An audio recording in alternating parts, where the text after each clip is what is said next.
Good morning, everyone. Good morning. Happy to have everyone here. I hope that will be the last cold weekend. I saw that next week weather will be a bit better, but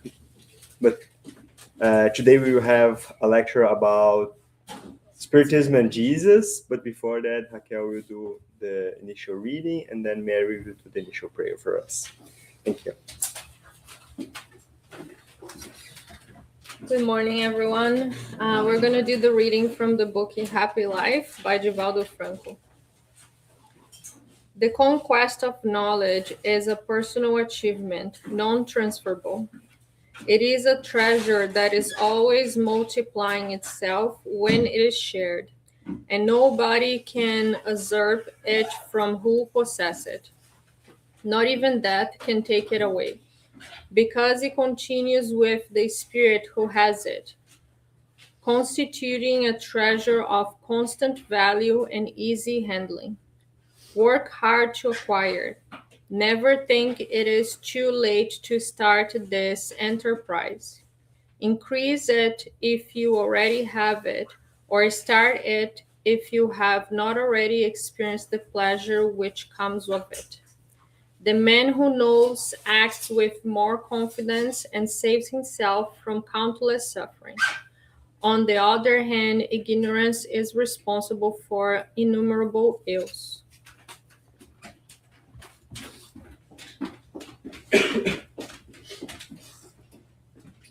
So let's close our eyes. Let's breathe in, breathe out. And let's be thankful for this day. Let's ask for mentors, TSS mentors, to guide us through the week and help us, our friend Teresa, during the lecture. And so be it.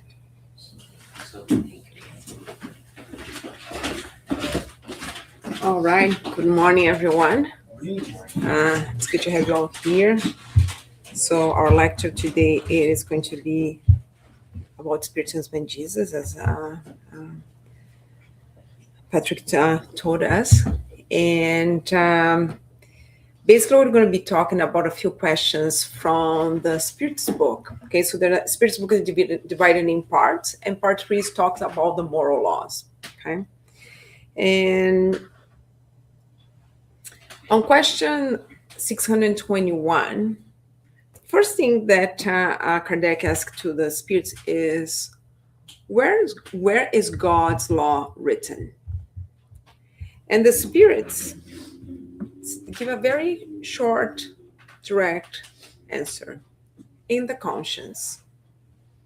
Okay. So he's not saying it's written in this book or in that book, or because then if he says it's written in a book, which one?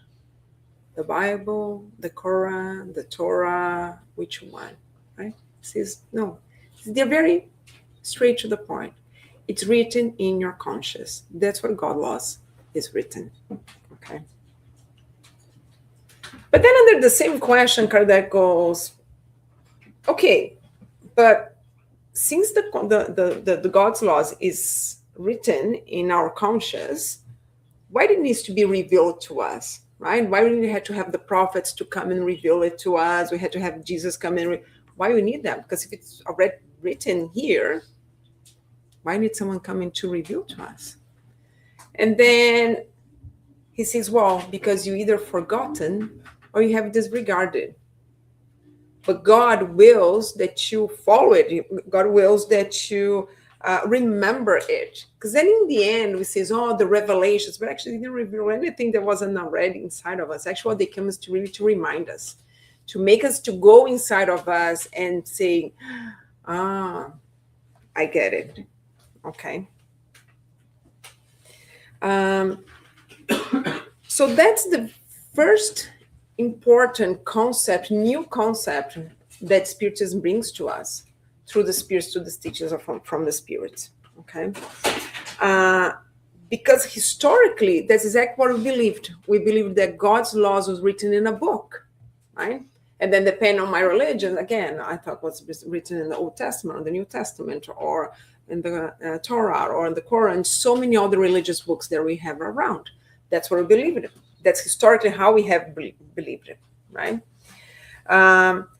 But then Spiritism comes and gives you this new concept. Like, no. It's written in your conscious, okay? And because he brings this concept that it's in our conscious, then he brings a new concept. What is to be a religious person? It was the new concept of a religion itself. So now he tells us that being the true religious person is not the one who follows a specific religion, but it's the one who can look inside himself or herself and say, now I know I know what I need to do to become a better person.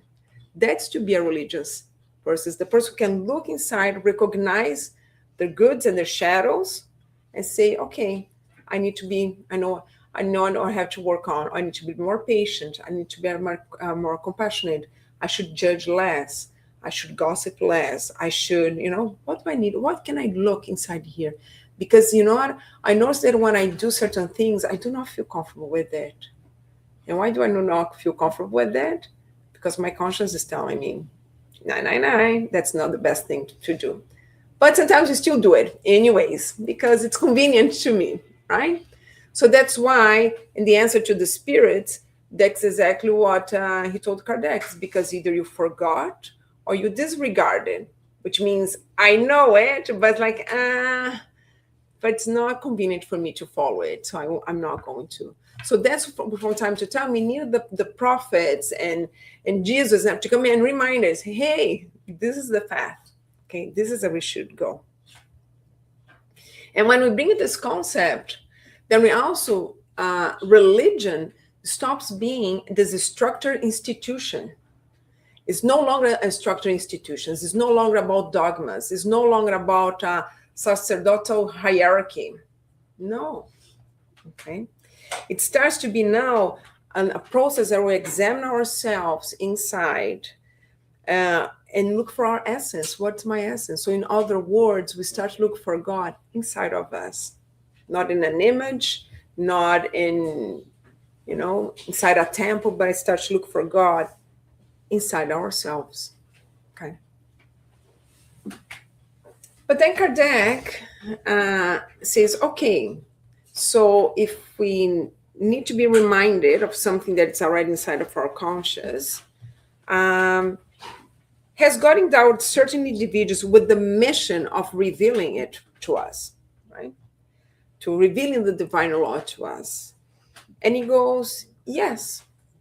This is the answer. It says, yes, certainly.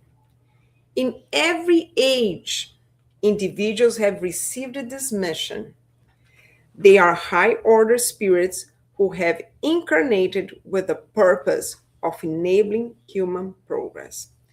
What's most important in this answer here, it says in every age. So all the time. Because if you look at, in terms of religion, let's say for us here Christians, Moses, who wrote the Old Testament, who's the base for the New Testament, because for you to understand the New Testament, you need to understand the Old Testament, okay? He's pretty much around 1500 before Christ, okay?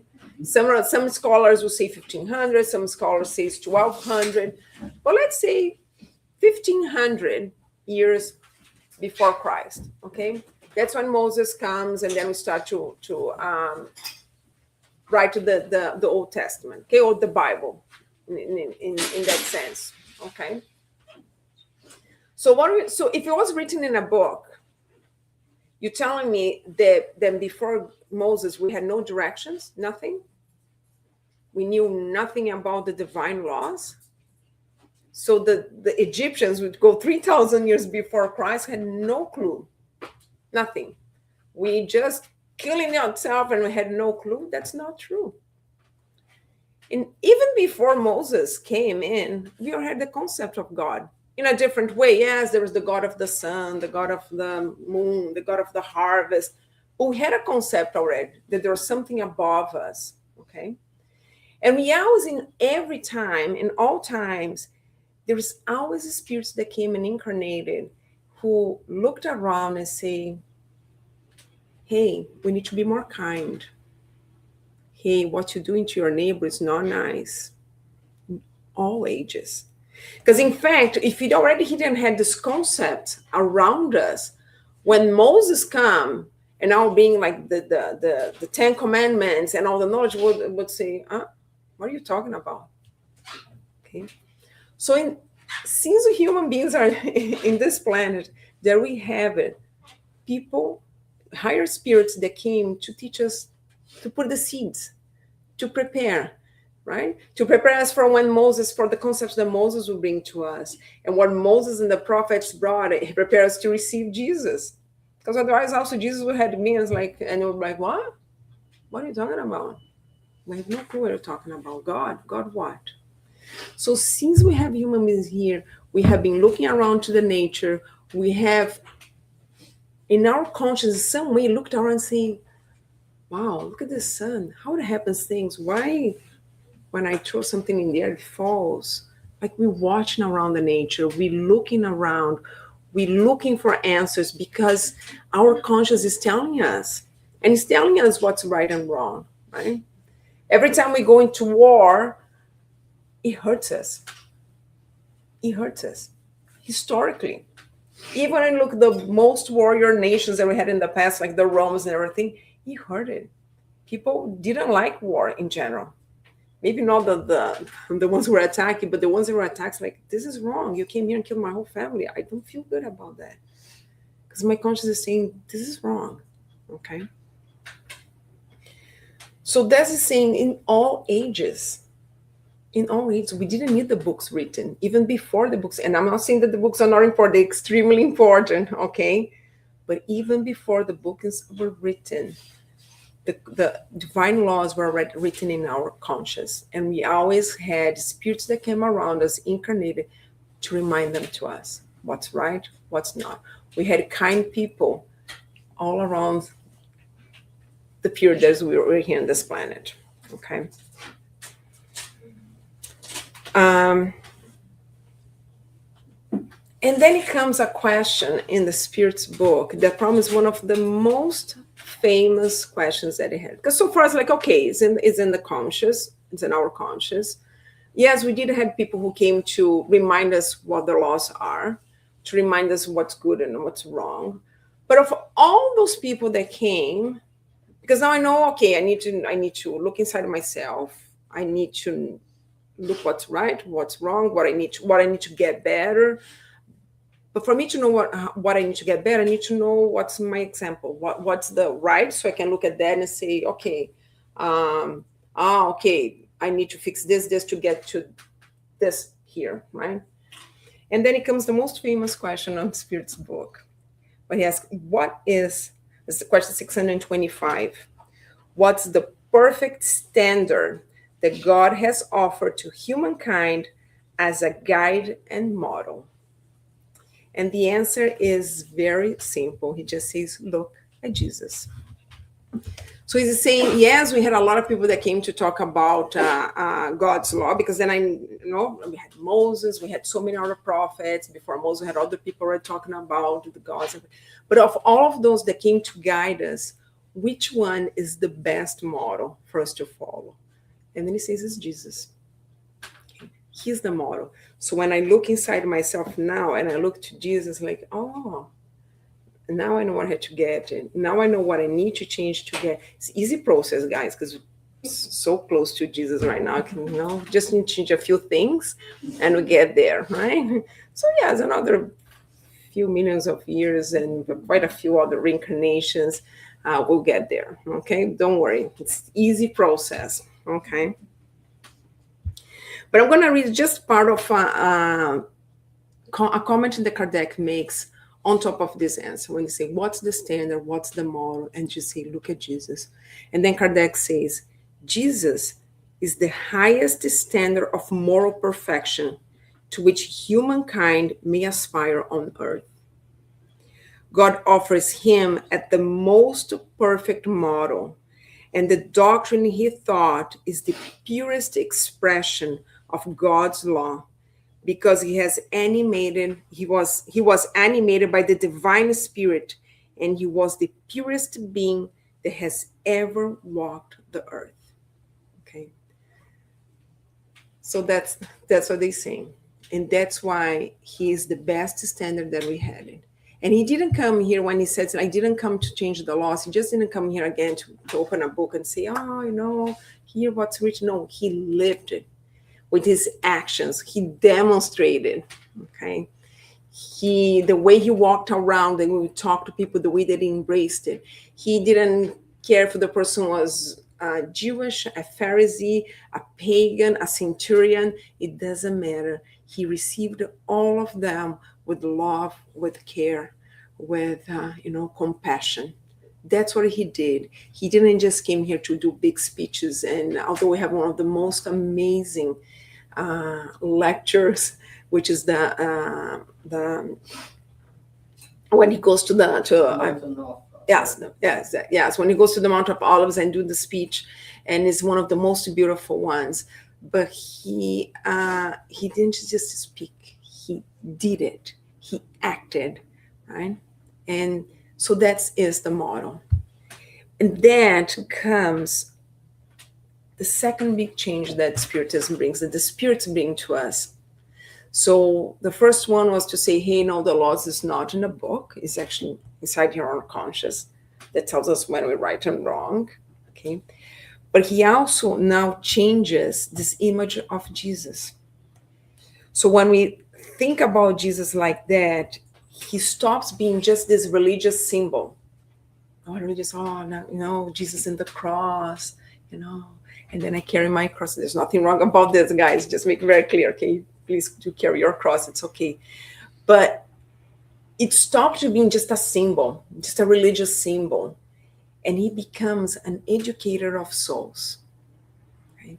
That's what's here, to educate us, okay? To lead us to God by help us to connect with our own conscious. So do you remember that passage in the Bible? It's a very famous one. The rich young man comes to talk to him. He's like, Jesus, I want to follow you. And then he goes, oh, okay. And he goes, I follow all the things. I never killed. I don't steal. I respect my mother and father. I give my share to the temple. I do everything that needs to be done. And then Jesus says, oh, that's great. But if you want to follow me, leave all your riches, give all your riches away to the poor and follow me. Right? And if you know the end of the story, what this young man did was like, put his head down, very sad, and walked away because he was extremely attached to his material things. And it was like, I can do the good as far as I keep all my material things, like give it away. No. So what Jesus was doing in that moment is actually asking him, look into yourself, look into your essence. In the end, that's what he was inviting him. When he said, give away what you have to the poor and follow me. He was not saying, only if you're poor, you can follow me. Rich people cannot. That's what he's saying. What he knew is Jesus knew his essence and knew that his essence as a human being was extremely attached to material things that he thought put him in a better position. The moment it says, can you look inside yourself, realize how materialistic you are you able to make that change to say, now I understand. If I was put in this position where I have so much, it's because it's giving me the chance to help more. Because if I have more, how many can help around me? Are you able to look inside yourself and make this change? That's what's inviting him. It was not punishing him. It's nothing. But was inviting him. Are you able to make an internal change to be more fraternal, less materialistic and more fraternal? Are you able to do charity? Are you able to look to the people around you and look at them as your brothers and sisters who need it, that you can help? The problem is that he looked inside of us like, actually he didn't prefer not even look inside of himself. It's just like, open up, give away all my things that are mine. No. Very sad. And he walked away. Okay.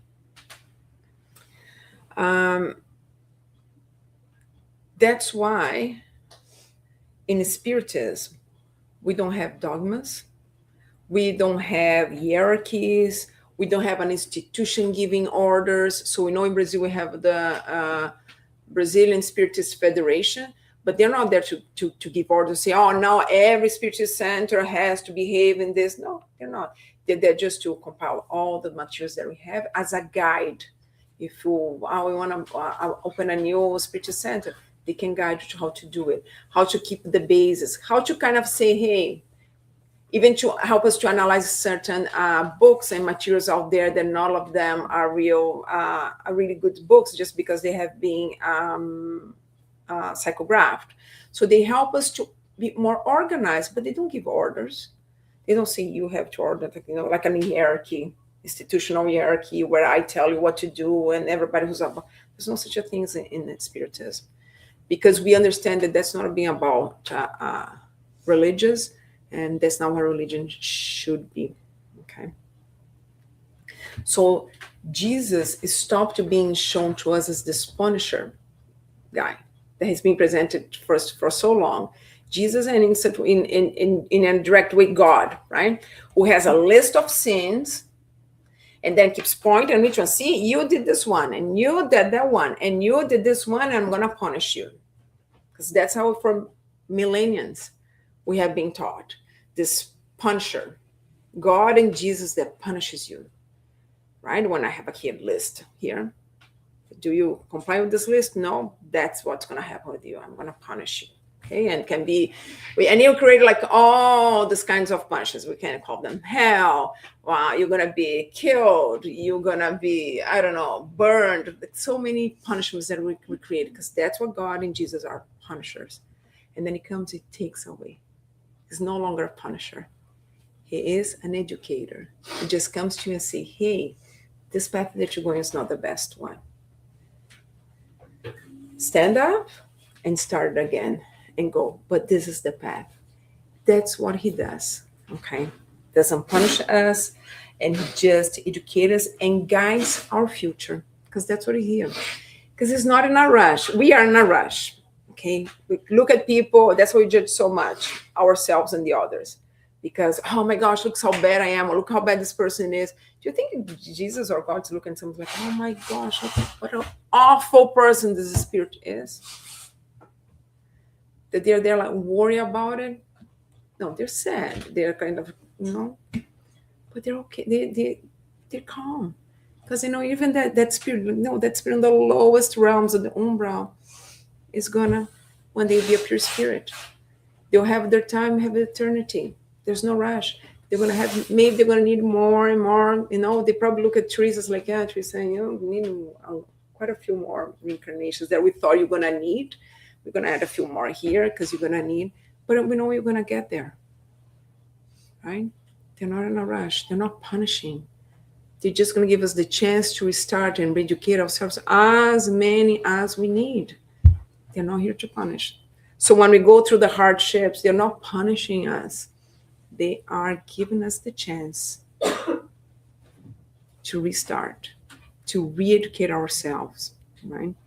Because sometimes it's just through pain. Doesn't need to be through pain. That's the other thing too, right? It's just that we choose through pain, right? Is what makes us change, right?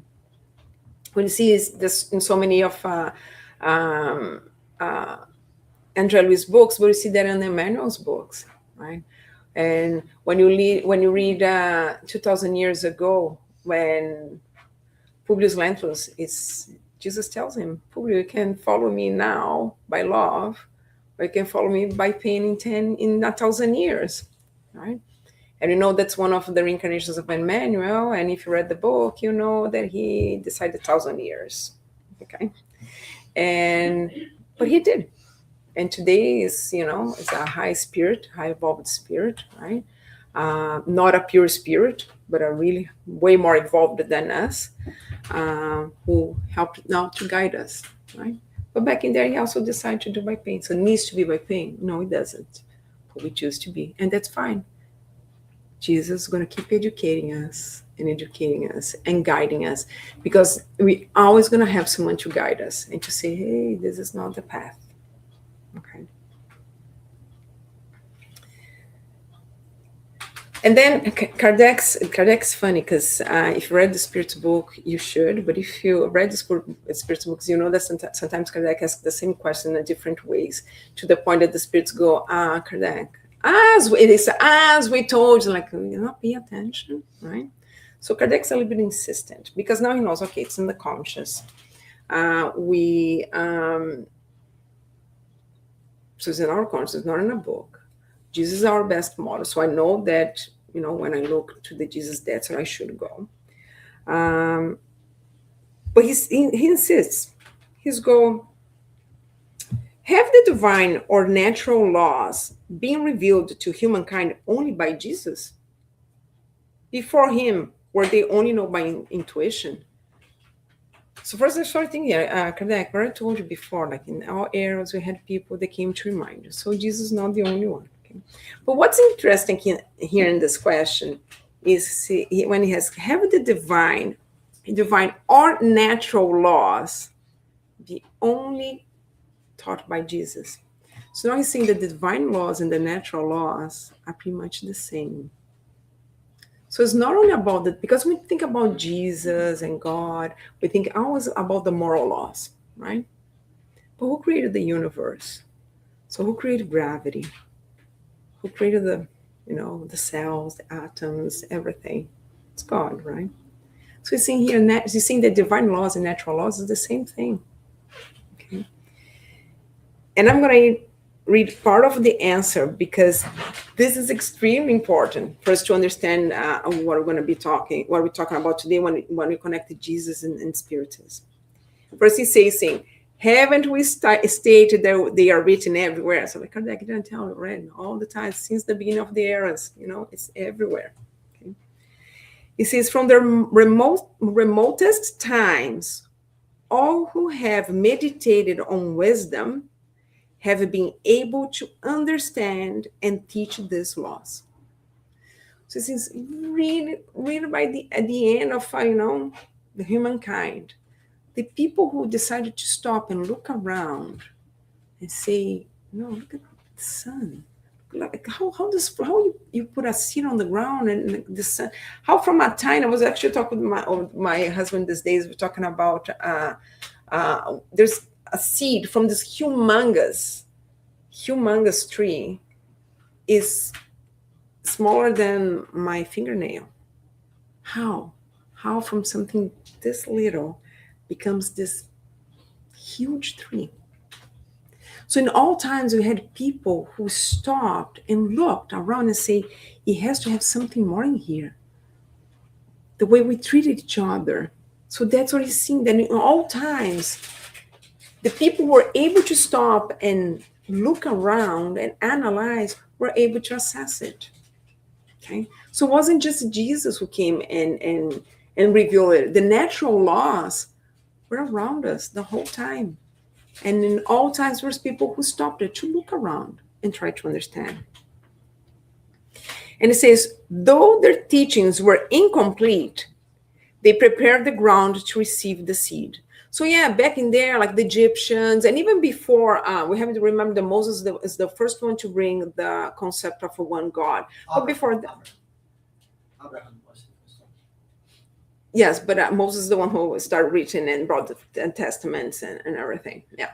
So when he brings this concept, when the Jews bring this concept with us, we already had a concept of God before. Well, it was incomplete, like it says here, because the Greeks had it, the Egyptians had it, the Romans had it. The only difference was incomplete, where they believed that there's something different. Because, if there's this sun, huge, comes and now, I don't know how this happened, but must be a God behind it. Or if it rains, maybe it's the God of rain, someone that's up there in the sky that we cannot see, and he sends the rain. If the harvest happens, then there must be a God. So we believe that there's this many gods, God of this, God of the hearts, God of the sun. But we already had the concept of having a God. Was incomplete? Yes, because what we didn't understand was the same one. It was not many. It was the same one doing all those things. But there's already a concept in there. And it was important for us to be able to understand the concept of one God.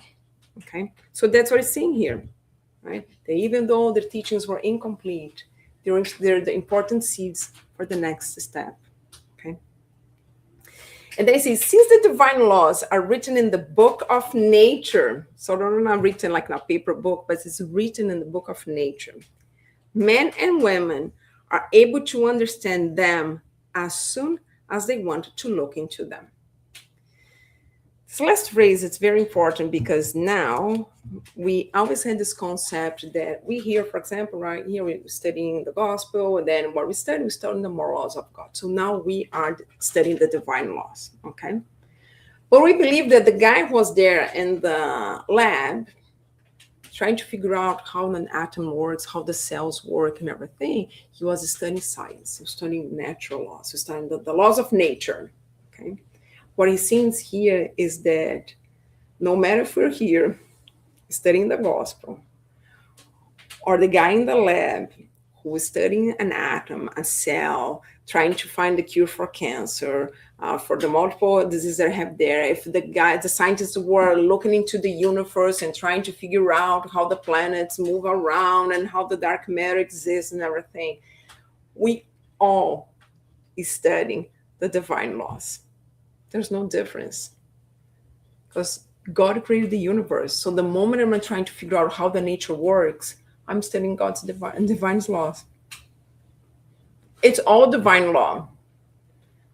So when Newton found out that, there's gravity, or found out, the gravity existed, he just understood and said, oh, there is a law, because, the gravity, no? He was studying divine law.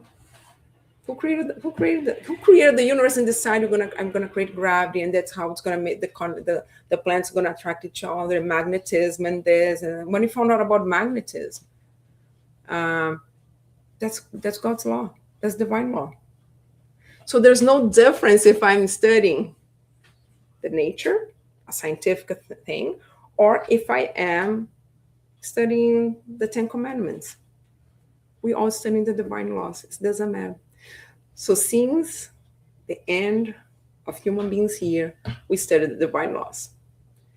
Right from the guy right in the beginning starts looking to the skies like, oh, I see the stars, and but I see that the stars seems that moves because and the sun and this. It's studying divine laws. That's what he did. There's no difference, right? But for a long time, we believe that science and the gospel or the divine laws or the morals had two completely things that didn't connect. In fact, I had to let it go, the divine moral laws, so I can be a scientist, because I don't believe in God. Which is okay, you don't need to believe in God, but you're studying his laws. The fact that you don't believe in him, it doesn't change that you're not studying his laws. Divine laws. Okay. So we just need to look around, either because I'm looking around because I want to understand nature. And actually now we have more and more scientists that say the more I study nature, the more I understand the universe, the more I have to believe that there's something bigger beyond us. That's the more connects them. Einstein was someone who actually believed in God, right? And now more and more we have scientific saying, yes, it has to be something bigger than we are. Okay. And then it comes the part where I connect everything with Spiritism, because then Kardec goes, okay, so the laws are all around us. Jesus is the model. He brought up and he's the perfectly showed us how to live it and how to do it. So he goes on question 627 and 628. He does two questions to the spirits. 627, he asks, okay, so if Jesus already had taught us the true laws of God, what value are the teachings that the Spirit brings to us? Do they really need to teach us anything new? Because if Jesus already brought everything, why the Spirit doesn't have to come? Why the spirits have to come now and try to teach us something or reveal anything to us? And in 628, he asks, and why he didn't reveal everything at once? Like, just tell everybody, like, no, this is how it is. Reveal everything at once to them, right? And the answer that the spirits give is that the importance of Spiritism, the teachings from the Spirit, is not to bring something new, but it's to help us to understand what Jesus brought to us back in there. Okay? Because at the time, we're not prepared for to understand some of the things. So a lot of the things that Jesus spoke to us, he spoke in terms of parables or allegorical figures or stories for us to pass the information at that time. Because if he had really given exactly as it is, people would be, what? So I'll give you just an example, reincarnation. A lot of people say, oh, but Jesus never spoke about reincarnation. Yes, he did. He did it at least twice. Once when he clearly affirms that John of Baptist is Elijah reincarnated. Okay, so that's straight. It's written in there. But the one that I like the most is the conversation that he has with Nicodemus, which is a very famous conversation, right? So Nicodemus comes to Jesus and asks a few questions. And he says, well, Nicodemus, I'm going to tell you, because nobody's going to reach the kingdom of heaven without reborn from water and spirit. And he even says what's matter is matter, what's spirit is spirit, right? What's body is body, what's spirit is spirit. So now he separates there. There is your body and there's the spirit. And Nicodemus at the time didn't understand. Let's go. But how a grown man can go back inside his mother womb and say, how I'm going to be reborn? Like, I'm big, and how become a baby and go back to my mom's womb? How this happens? And Jesus tells him, which is exactly the answer that the spirits give on answer 628. He goes to Nicodemus, you didn't even understand yet what's around you here, the nature or anything. How I'm going to teach you the things from the spiritual world. So what he's telling to Nicodemus is like, Nicodemus, imagine now if we say, oh, why Jesus didn't say everything openly? Yeah, so imagine now, okay, we're talking about this is 2,000 years ago. We didn't even know about gravity, okay, because gravity, Newton brought to us in 1666, okay? So about, let's put 400 years ago, then we learned about gravity, okay? At that time, they knew nothing in terms of physics or anything. But imagine just, oh, Nicholas, no worry, I'm going to explain to you. What's going to happen is when you die, you actually your spirit, who's connected to the pure spirit, it's going to disconnect from your body. Your body's going to, then you're going to go to the spiritual world, and then you're going to see the spiritual world is just like it. There's some cities in there. You're going to see, you're going to actually be able to meet with the people that that disconnected before you. Then we're going to do a whole plan. We're going to see what's better. We're going to choose a family for you. And then what's going to happen is we're going to find another father and mother for you. And then what's going to happen is that the moment of the sperm is going to connect with the egg. Your pure spirit is going to connect with cell by cell. And it was going to be, can you imagine the face of Nicodemus? Like, I sperm what? But you, like, can't, right? It's the same thing. I get my very old iPad that's almost dying, and I go back and take a time machine, and I go back. I don't need to go that far. I go back less than 100 years, maybe 50 years, and tell this to someone like, okay, here. They're gonna say, like, okay, what is this? Get my cell phone. Yeah, see here. You can look at your bank. It's like, what? Bank? Can't. So what he did, he explained what he could explain at the time. Listen, you're going to need to reborn, okay? And you understand when you're ready to do it, because that's what he told him. When you do not have enough knowledge for now, not even how your nature happens around you, how am I going to explain? But don't worry. Because when you guys ready, when you had enough knowledge to understand what I'm saying, that's going to be revealed to you guys. And that's what spirits came and did, right? Brought the concept of reincarnation. And now today through science, because remember I said you're going to have to reborn of spirit and water. Now through science, we know what's our body made of? Mostly water. All of us sitting here, 60 to 70%, depending how hydrated you or not, okay, with your hydration or not. Some people have a bottle of water that hydrate really well, good for you. So we're about 60 to 70% water. Do you know how much water is a fetus? 90% of a little baby inside a mommy is water. If you're not reborn from spirit and water, you're not going to understand everything that you need to understand. So he represented the water. So it wasn't just, he just chose water just random to symbolize the body, because he knew. We didn't, but he knew, because he helped to build this planet. So he knew you're going to need to reborn another body. Spirit is the same. That's why he separates the spirit is spirit. The spirit comes from the spirit, the body comes from the body, right? But we're not ready at the time.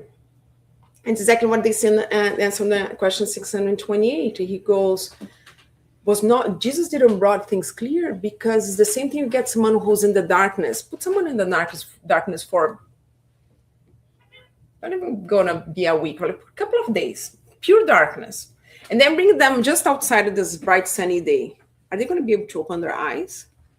No, they're going to put a sunglasses and still cover it. It's too much.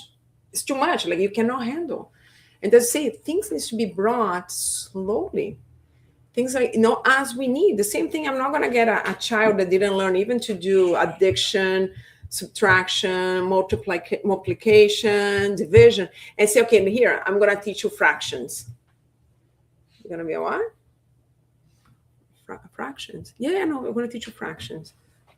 You can't. That's why what we do in mathematics first, we teach them the basics. Now that they have to multiply, divide, now you can start teaching them about fractions. You can now start to teach them like more about cubic this and all those things that are fun to learn that we're all using to these days. And I'm not against teaching, just make very clear. I think this should be taught. It doesn't matter if you're going to use it or not. It actually helps us to develop our brains. But right, you don't teach to a child what you would teach to someone on grade 1 or 2, teach to someone on grade 12. Right? And the only reason you can teach what you teach to a teenager on grade 12 is because everything that they learned the grades before. That's what they say. That's why Jesus wasn't open. But he did put all the teachings in there, because he knew eventually we are going to be able to understand. So that's what Spiritism brought to us. He allowed us to understand. All right. And reincarnation is one of the key ones. And just very clear, reincarnation is something that the Egyptians believed already, the Hindus believed already, the Buddhists believed already, and they way before Kardec. Okay, so we're not new, we're not the ones that believe in reincarnation. But when you bring the reincarnation to the Christian world, that's a major difference that we believe in. Because now we understand better Jesus' justice. For example, I have a very good friend of mine who is Catholic, and she told me I believe that when a child is born with some genetic illness or blind or without the arms or whatever it is to punish the parents. And I'm thinking, wow, that's a nice God, huh? So my parents make a mistake and I have to be born like this? That's justice? No, if they made a mistake, do something to them, leave me here alone, right? So there's no justice in there. What kind of a justice in there? So when the reincarnation, without reincarnation, it's very hard for us to believe that God is pure justice. So then why some people are born in rich countries or rich families, and some of them is already born in the middle of starvation in so many areas of this planet? What kind of a God is that? Because if it's pure justice and there's just one life, so then we have to all be born in exactly the same situation. And let's see, whoever does better at the end of this reincarnation, we'll have to all be in the same position, then it's fine. Then yes, you did a good job. What I gave to you, you go here, then go there. But that's not what happens. The variety of situations that each one of us is in, it's huge. But when you get the reincarnation, it's like, oh, now we understand the divine laws. Now I understand Jesus, God's justice. because if I was born in this situation, or a family, or genetic illness, whatever it is something that I need to educate myself. I'm not being punished. There's no punishment. This is what I need to educate myself. And for the parents, that's something that they need to learn as well. So no matter situations that we are, they're here to educate, and sometimes not just us, but the people around us. Okay. That's what Spiritism comes, is to bring this Jesus who no longer a punisher, teaches us that religion is not about going to a temple to look to images. Nothing wrong about it, because sometimes it is easier for us to concentrate or to do a prayer from in an environment that I know it's for that. Okay, so there's nothing wrong with the churches. There's nothing wrong with you having images. If that's what you need to concentrate and go, great. As far as we go beyond that we understand that we need to look inside ourselves and see what we need to change. Okay. So in the end, that's what the Spiritism brings to us, right? That religiosity is a search for ourselves, where we look for Jesus as our model and our moral conduct. Okay. So it's our model of moral conduct, and we try to change ourselves to be like him. Okay. That's what Spiritism proposed to us. Okay. That's the kind of a Jesus that he shows us. A Jesus that loves us, that guides us, that is an educator. Okay. And that's what I have to bring to you guys today. Okay.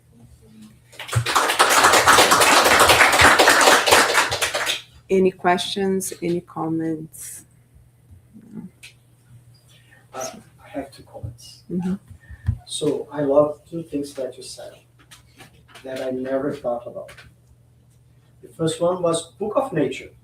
Yeah, that's actually it's a good concept, right? Book of Nature, the laws of nature in a book. I never thought about that. And me neither, until I read this book and studied this book on Wednesdays a few times, and that's the first time that I really paid attention to what was here. Yeah. And the second thing was something that you mentioned early in the beginning, that it's something that a lot of people around me think about, and it's very difficult to answer. So you said that in the parable of the person who asked to follow Jesus, that he supposed to give money to everybody, etc. That is a very easy answer from Jesus. But in our perspective, right? Mm-hmm, yeah. On his perspective, he knew what the person needs to do to move forward. That's one thing, right? On that particular case. And when we read the Bible, we understand, okay, we have to give everything to everybody to move forward. That's not necessarily true. Yeah. And you said, you put a very good gauge for us. You said, but can you look around everybody in the eyes and look them as brothers and sisters? That's actually, it's a fantastic gauge for me. That's the first time I've seen this. Why? Because look in the eyes means that not necessarily you're gonna look from top, right? Oh, I'm richer than you, then I'm gonna look through your eyes from top down. No, you're gonna look on the eyes. And the second is how you're gonna look. It's like as brothers and sisters. It's like you're probably gonna help your brother and your sister in every single meaning that you can. That's actually a fantastic gauge in terms of what we're supposed to do with when we are good financially or poor financially. Yeah, because we all can help. And you're right, because when I look to the other and I see a brother and a sister, no matter if the guy who's on the street, no matter, then I see myself in him. I work for a nonprofit organization called Fraternity Without Borders. And one of the things that the founders always says, and most of our projects are in Africa, and I have visited a couple of them. And what he always says is, we do not go to Africa to help because we look at them and it's like, oh, poor people, they are starving. No, we go there because we look at them, we see them as our brothers and sisters. Because the moment we start to look at the people around us as our brothers and sisters, the help comes automatically. Because exactly what you said. Would I like to see my brother and my sister? If it's my, like, because we're so connected now to the blood connection. If it's my kid, if it was my brother, my sister, or my son, or my daughter, would I like to see them starve? No, we'll do whatever. Like a mother and a father will do whatever to not see their kids starving, right? So if I get the same eye and look to everybody around me, then the help comes automatically. That's what he teaches us. So that's why we go there. We don't go because they're poor people, starving. We go there because they're brothers and sisters. That's, we look at them and see them as our brothers and sisters, right? And the truth is, when he says to him, no, drop everything and come follow, it doesn't mean that poor people you have to be poor, but it was used in a long time. You give up all your riches to me as an institution, as a religious institution, and you're gonna be now, a priest, and you have to do the how say this in English? Voto de pobreza. Yeah, a vow of poverty. Exactly. So no, because actually I can be someone rich and I have a factory, let's say, and I make a lot of money. But what I do is I pay well my employees. I don't exploit them. Let's say if I have 100 employees, that's 100 families that I help to be fed, to make sure that the kids of my employees have access to school. So instead of having a profit of $10 million, I can have a profit of $2 million, which is plenty for me to have a beautiful life with comfort and pay better my employees. And look them in the eyes. Look at them in the eyes and see them as a brother. If I was, the employee said, they're how I would like to be treated. What kind of a salary I would like to receive, right? Yeah. So I can, and I don't need to say, oh no, I'm gonna let it go my company, because through this company I can help a lot of people, right? With the money, and besides from my share, I can still do charity as well around outside where my company here, right? Yeah, there is this billionaire, doesn't matter the name, top in the world, and he donates 90% of his billions, right? And there are two ways for you to see this. Oh, fantastic! He donates 90%. We're gonna get, so if you want to understand if he's gonna go to the heaven or not, wow, he donates 90%. So he's gonna go to the heaven, right? The flip side, wow, so he kept so many billions on his pocket. So is he going to the heaven or not? So it's like that's not a moral compass, actually. Yeah. It's much better moral compass, what you said, right? Because can he look the people in the eyes? Yeah. Right? So Emmanuel calls that an incomplete, in one of the passages from Live Spring, he calls that an incomplete charity. Yes, it's going to help a lot of people that are donated, but why you are donated? Are you donated because it's like, oh, look how I am fantastic, I'm going to help these poor people below me? Or I'm looking them and they just say, I don't need all this money. So many other people need around. And we don't know what's in this guy's mind, right? Yeah. But think about this, like, I'm sorry. Yeah, I'm going to stretch a little bit this thought. Okay, so let's say that he's going to donate 100% of his money. So he gonna be poor 3 days before he passed away. So he enjoy his 90 years of billions and billions, and then he donate everything in the end. Mm-hmm. Is this good or bad? So it's like donate 100% might mean nothing, right? It's like I think there's two aspects here. Again, maybe an incomplete charity, but also it's never too late to realize, wow.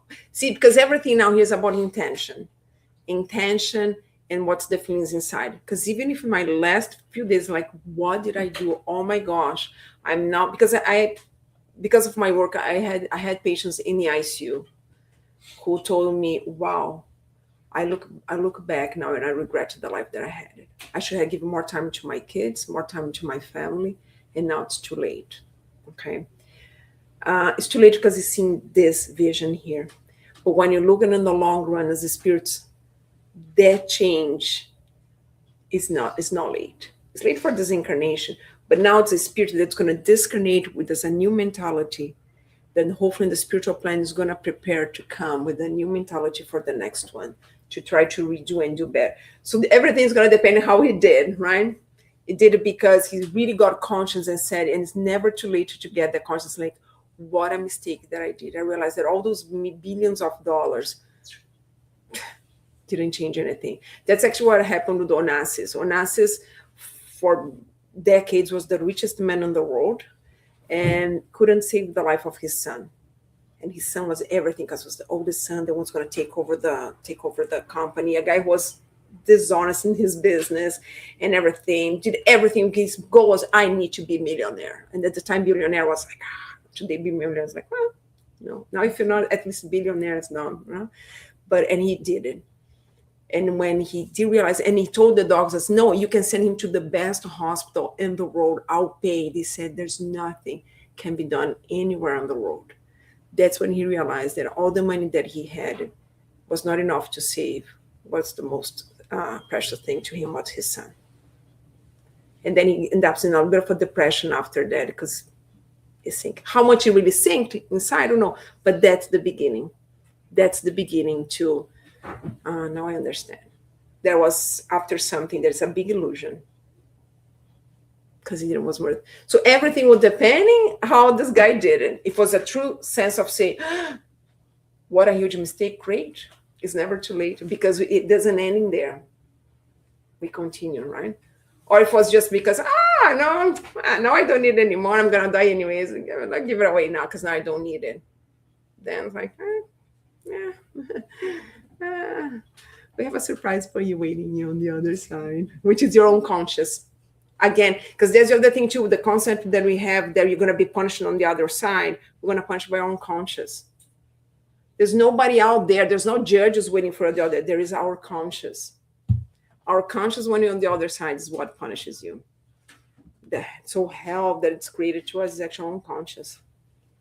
That's going to create the pain on the other side. There is no punishment waiting for us on the other side. We punish ourselves here right now with our own choices, and we punish ourselves on the other side, our conscious, because that's where the law is, and we know what we did, right?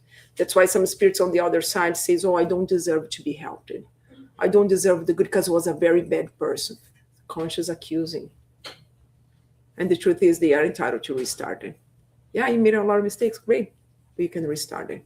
Let me just add a little bit on that. I know we have like 3 minutes, but I was just watching a lecture of Georgia Elaha this week, and he was talking exactly about that, right? And he was referring that or connecting that with the time that we are in our role, because we are on the world is transforming from expiation To regeneration, right? And then he said that, and that's a very interesting thing, that we are in a spot that we have now more and more spirits that are more materialistic, right? And that's why we have now a lot of people accumulating a lot of fortunes. And connecting with what Leo was bringing, that could be the change that you were saying, right? That was the click that he needed for the next incarnation, perhaps, to have that change and start with the charity and helping others and not being so materialistic and focusing about himself and about helping the others. Yeah, exactly. Because that's what you have to say, that some spirits, they need more than one reincarnation to finally get it, right? So, but it's because we're in a rush. Oh, but we wasted this whole week. No, it's not a waste. It's another one. Because all the paths is going to take to God's. But I can go to ones more bumpy, because it's the bumpiness that's going to teach me, like, oh, I don't like this bumpy, and maybe go back to this. Or I can go a little bit more, straight line, smooth line. But they're both going to take you there, because pain can lead us there as well. Because one is going to hurt so much that I was like, okay, I don't want a reincarnation like this anymore. I need to do better, right? So nothing it's wasted. Any other questions or comments? No? Thank you.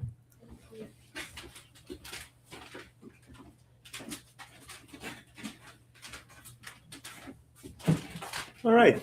Thank you, everyone that joined us today through the internet. I hope to see you next week here with us.